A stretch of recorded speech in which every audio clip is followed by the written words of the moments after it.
नमस्कार, गौरी फॅशन डिझाईनमध्ये आपलं स्वागत। आज आपण चेक्सचा ब्लाऊज बनवणार आहे।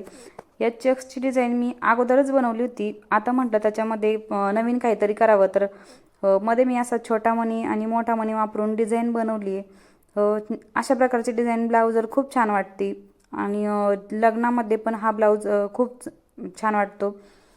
तर ही डिझाईन कशी वाटली मला कमेंट करून नक्की सांगा। तसेच नवीन नवीन डिझाईन बघण्यासाठी आपल्या चॅनलला सबस्क्राईब करा।